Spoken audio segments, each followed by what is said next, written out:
Bienvenidos una vez más a Diario de un Jurista, ese digital cuya vocación se debe a la búsqueda de la libertad, esa libertad que nos hará pasar, si es que algún día la conquistamos, de ser esclavos del sistema a ser ciudadanos libres.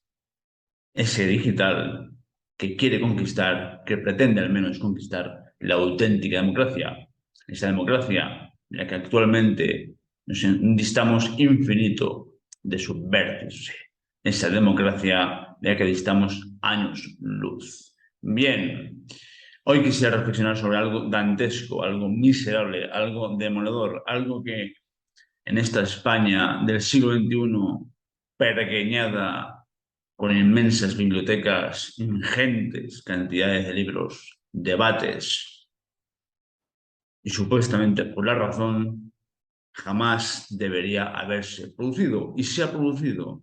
Y es algo que todos hemos visto y se ha producido precisamente consecuencia de un sistema abyecto de un sistema de partidos en el que no se encumbran como políticos los mejores, ni los que tienen más méritos, ni los que han hecho mejor carrera profesional, ya sea como funcionarios de alto estado o sea en la empresa privada, con méritos, dedicación. No, es un sistema de partidos que, en conciliábulo con una pérfida legislación que permite, como digo, acceder a alto cargo a quien, sin tener mérito, sin haber dedicado demostradamente su trabajo al sector privado o público y sin tener capacidad alguna, pues accede siendo un auténtico indigente mental a puestos de alto estado, a puestos de gobierno. En este caso, pues, quién sabe con qué artes y con qué modos ha llegado Irene Montero a ocupar el puesto inmerecido de ministra que ocupa. Bien, pues esta ministra de Igualdad, Irene Montero, lo digo también para los americanos que escuchen este vídeo, pues Irene Montero es nuestra ministra de Igualdad del Ejecutivo de Pedro Sánchez en España. Bien, pues Irene Montero, haciendo ejercicio, haciendo gala, presumiendo de su brillante cabeza, dijo algo así como que los niños, las niñas, los niños, con ese lenguaje tan fluido que le gusta a este gobierno de expertos, dijo que los niños tienen derecho a mantener relaciones sexuales con quien les dé la gana, siempre y cuando haya consentimiento, claro. Tienen derecho a mantener relaciones sexuales con quien les dé la gana, sin especificar la edad. Bien, con lo que, según Irene Montero, pues una persona de 20, 30, 40 años, 50, 60, puede mantener relaciones sexuales con un niño o con una niña, si esta niña o este niño lo consiente, puede mantener esas relaciones sexuales. Una auténtica barbaridad.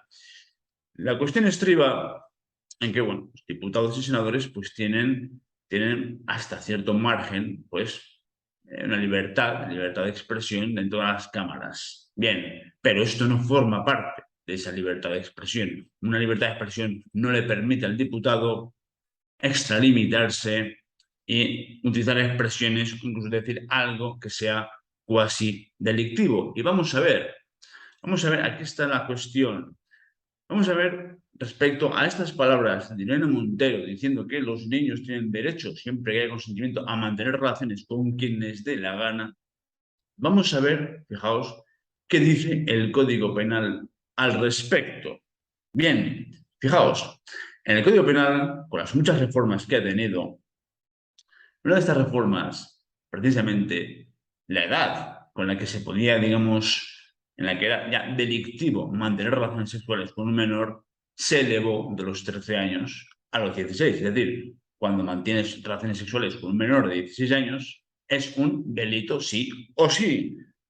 Pues fijaos, la rúbrica es, así lo dice el Código Penal, dice el que realizase, artículo 181 del Código Penal, amigos y amigas, lo podéis buscar en Google, en Internet, Código Penal, artículo 181, Venid conmigo y fijaos, dice así, el que realizase actos de carácter sexual con un menor de 16 años será castigado con la pena de prisión de 2 a 6 años. Repito, el que realizase actos de carácter sexual con un menor de 16 años será castigado con la pena de prisión de 2 a 6 años.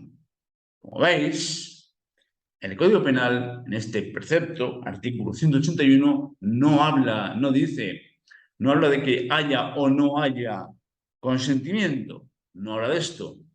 No hace falta que el menor preste su consentimiento o deje de prestarlo. Esto es a efectos jurídicos, a efectos de criminología, es indiferente, es indiferente. El delito se comete, haya o no haya consentimiento. Me es irrelevante si el niño o la niña presta su consentimiento. Eso es absolutamente irrelevante a efectos penales. Se va a producir el delito en el momento que tengas acceso, tengas una relación con este menor de 16 años, una relación sexual con este menor, niño o niña, menor de 16 años, haya prestado o no su consentimiento, has cometido un delito grave. Bien, pues Irene Montero suelta este discurso y se queda tan ancha. Yo no sé si se queda tan ancha porque su indigencia mental y su nivel cultural paupérrimo, inexistente, le impide llegar más lejos, o simplemente es porque recibe órdenes dentro de un plan perfectamente diseñado y establecido dentro de la Agenda 2030. No lo sé. El caso es que, fijaos, ya hemos analizado este artículo 181, que es el que castiga ese acceso, ese acceso sexual a menores de 16 años, haya o no consentimiento. Bien, fijaos que Irene Montero, ella directamente no ha abusado de un menor de 16 años. Ella no ha cometido como tal, de forma directa, ese delito de abuso a un menor de 16 años. Y esto es importante entenderlo ya. Irene Montero, como tal, no ha abusado de ningún menor, niño o niña, de 16 años. Bien, pero vamos a ver un poquito más, vamos a profundizar un poco más en la criminología de este iter criminis, en lo que podría ser un iter criminis de abuso sexual. Bien, fijaos, venid conmigo, amigos y amigas, venid conmigo al artículo 18 del Código Penal. Fijaos, el artículo 18 de este mismo cuerpo legal, el Código Penal, dice así, habla de la provocación. La provocación, pensaréis, ¿qué es esto de la provocación? Vamos a verlo. Dice así, artículo 18, como digo, del Código Penal. La provocación existe cuando directamente se incita por medio de la imprenta, la radiodifusión o cualquier otro medio de eficacia semejante, quedados con la historia. La provocación existe cuando directamente se incita por medio de la imprenta, la radiodifusión, vamos a ver, una comparecencia en el Congreso ante la concurrencia de millones de espectadores, creo que es bastante palpable. O cualquier otro medio de eficacia semejante que facilite la publicidad o ante una concurrencia de personas a la perpetración de un delito. Vuelvo al principio de la sinopsis. La provocación existe, de nuevo, la provocación existe cuando directamente se incita por medio de la imprenta, la radiodifusión o cualquier otro medio de eficacia semejante que facilite esa publicidad a la perpetración de un delito. Es decir, no hace falta cometer el delito físicamente. Si estamos provocando, vamos a considerar el Código Penal, a efectos de la criminología, se considera provocación cuando ante una concurrencia de personas o por un medio de difusión o de entidad semejante estemos incitando a la perpetración de ese delito. Pero esta es la definición de provocación, que, como digo, la podéis leer en el artículo 18.1 del Código Penal. Pero, a renglón seguido, en este mismo precepto 18, en el último párrafo, podéis leer, dice así: si a la provocación, es decir, a esa provocación producida por medios de difusión o ante una concurrencia de personas para la perpetración de un delito, si esta provocación le secunda, si esta provocación hubiese seguido la perpetración del delito, se castigará como inducción. Es decir, volvamos a la sinopsis al inicio de esta película. Si estamos provocando a través de medios de comunicación en que la difusión es máxima, la expectación es máxima, con un discurso a la perpetración de un delito, en principio no ocurre nada. Pues, si este delito no se produce, pues no se produce. Pero si tras esta provocación le sigue, le secunda la perpetración efectiva del delito, entonces el provocador es castigado como inductor. Es decir, en resumen, si provocamos públicamente y no se comete un delito, no pasa nada. Si provocamos públicamente por medios de eficacia televisiva, y el delito, consecuencia de esta provocación televisiva, se produce, entonces estamos ya ante una inducción. Y ahora muchos os preguntaréis, ¿esta inducción se castiga? Vamos a verlo. Fijaos que en este mismo Código Penal, en el artículo 28, hace una relación de distintos tipos de autoría. Es decir, no solamente es el autor el que coge la pistola y dispara, es el autor material el que coge la pistola directamente y pega el tiro, ese es el autor material. Pero después hay autores inmediatos y otras formas de participación en el delito. El autor mediato pues es el que coge la pistola, o sea, es el autor, perdón, inmediato. El autor inmediato es del que el protagonista principal se sirve como instrumento. Vamos a ver. Dice así, artículo 28 del Código Penal. Dice así: son autores quienes realizan el hecho por sí solos, juntamente o por medio de otro del que se sirven como instrumento. Es decir, los que hacen el hecho por sí solos, pues el autor material, conjuntamente o por medio del que se sirven como instrumento. Es decir, si yo me sirvo de alguien para cometer un atentado, pues esa persona sería el autor mediato, del que yo me he servido como instrumento. Pero ahora fijaos, aquí no se queda, aquí no acaba este artículo 28 definiendo las distintas formas de protagonismo, las distintas formas de autoría. Vamos a ver ahora quiénes también se van a poder considerar autores para el caso que nos trae. Fijaos, también dice que serán también considerados autores, ojo, los que inducen directamente a otros a ejecutarlo. Los que inducen directamente a otro a ejecutarlo. Es decir, no solamente es autor el que coge la pistola y pega el tiro, no solamente es autor el que coge a un niño o una niña y abusa sexualmente de él, a tenor de ese artículo 181 que hemos analizado, sino que también es autor en la misma calidad quien induce directamente a estos a cometer el delito de abuso sexual a un menor de 16 años. Entonces, volvemos al principio de esta película, de esta sinopsis. Como hemos visto, vamos a tener una provocación en este iter criminis, en este itinerario criminal.